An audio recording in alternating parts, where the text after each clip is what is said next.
السلام علیکم everyone, welcome to another video. I hope you doing all good, I am also good. آج میں آپ کو دعا قبول ہونے کی چابیوں میں سے ایک چابی بتاتی ہوں۔ جی ہاں، میں یہ اپنی طرف سے نہیں کہہ رہی، بلکہ اللہ کے نبی صلی اللہ علیہ وسلم نے فرمایا، جو شخص دعا سے پہلے ان کلمات کو پڑھ لیتا ہے، اللہ تعالیٰ اس کی دعا لازمی قبول فرمائیں گے۔ اور وہ کلمات کیا ہیں؟ لا الہ الا انت سبحانک انی کنت من الظالمین۔ جی ہاں، یہ یونس علیہ السلام کی دعا ہے، مچھلی والے یونس علیہ السلام۔ جی ہاں، آپ نے صحیح پہچانا۔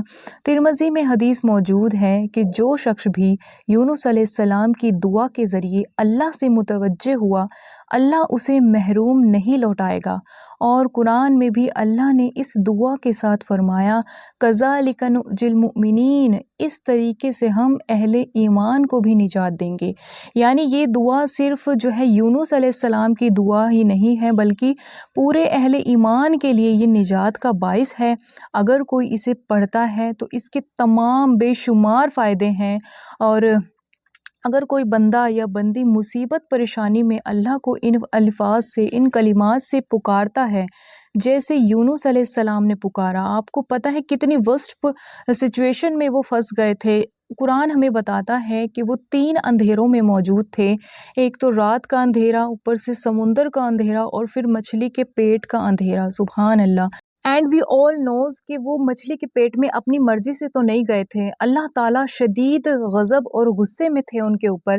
وہ بنا پرمیشن، اللہ تعالیٰ کی پرمیشن کے بغیر اپنی قوم کو چھوڑ کر آ گئے تھے، اور اللہ تعالیٰ کو اتنا غصہ آیا، اتنا غضب تھا۔ اللہ تعالیٰ خود قرآن میں فرماتے ہیں کہ اگر یونس ہمیں ان کلمات سے نہ پکارتے تو وہ اسی دن نکالے جاتے مچھلی کے پیٹ سے، جس دن مردے اپنی قبروں سے نکالے جائیں گے، یعنی قیامت کے دن۔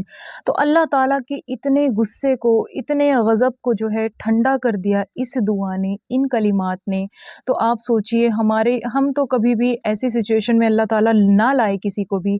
آپ کی جو بھی حاجت ہے، جو بھی پریشانی ہے، اگر آپ اس پریشانی میں اس کلمات کو، ان دعا کو پڑھتے ہیں تو انشاءاللہ اللہ کی رحمت سے امید ہے کہ وہ پریشانی بھی دور ہوگی، اور آپ کی ہر جائز دعا کو قبول ہونے کے لیے یہ دعا بہت زیادہ پاورفل ہے اور آپ کی مدد کرنے والی ہے۔ جی ہاں، اس دعا کے جو معنی ہی یہی ہے کہ اللہ تعالیٰ کے سامنے بندہ اپنی عاجزی کا اعتراف کرے، اپنی غلطی کا، اپنے گناہوں کا اعتراف کرے۔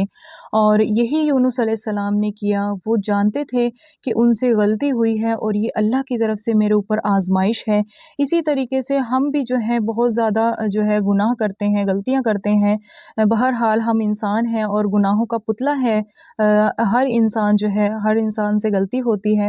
تو ان الفاظ میں، ان کلمات میں ہم اللہ تعالی سے یہی کہتے ہیں کہ یا اللہ، تو ہر عیب سے پاک ہے اور تیری ذات پاک ہے۔ بے شک گنہگار میں ہوں اور میں ہی گناہوں کا پتلا ہوں، بے شک مجھ سے ہی گناہ ہوا ہے۔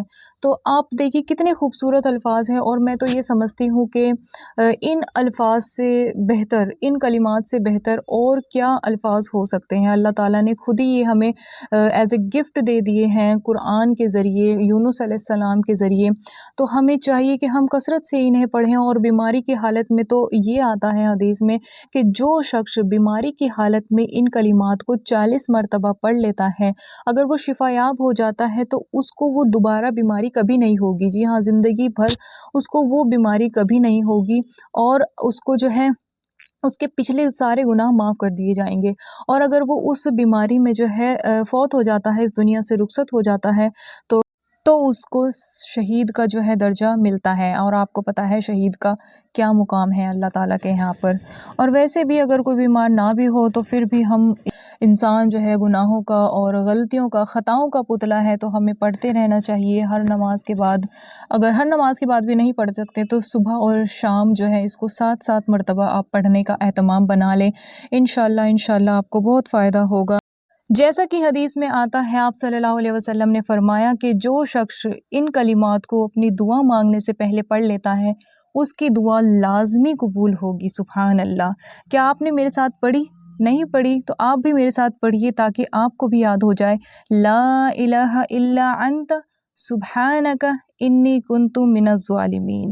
سبحان اللہ، کتنے خوبصورت الفاظ ہیں۔ تو ہم نے کیا کرنا ہے، اس پر عمل کرنا ہے، اور دعا مانگنے سے پہلے لازمی ان کلمات کو پڑھنا ہے، اور پیارے نبی صلی اللہ علیہ وسلم پر بھی درود شریف ضرور پڑھنا ہے، اور دوسروں کے ساتھ بھی اسے شیئر کرنا ہے، کیونکہ دین کی باتوں کو شیئر کرنا جو ہے صدقہ جاریہ ہے۔ تو صدقہ جاریہ کے لیے اسے اپنوں کے ساتھ شیئر کریں، اور آپ ہمیشہ جو ہے لائک کرنا بھول جاتے ہیں ویڈیو کو، پلیز لائک کریں اور شیئر کریں، زیادہ سے زیادہ مجھے سپورٹ کریں، دین اسلام کو سپورٹ کریں، اللہ کے نبی صلی اللہ علیہ وسلم کی سنتوں کو زندہ کریں، اللہ تعالیٰ سے خوب دعائیں مانگے، امت کے لیے دعائیں مانگے، غزہ کے مسلمانوں کے لیے دعا مانگے، فلسطین کی جو ہے آزادی کے لیے دعا مانگے۔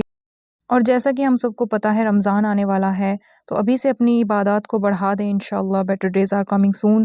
تو مجھے بھی اپنی دعاؤں میں یاد رکھیے گا، ملتے ہیں پھر اگلی ویڈیو میں، تب تک کے لیے اللہ حافظ۔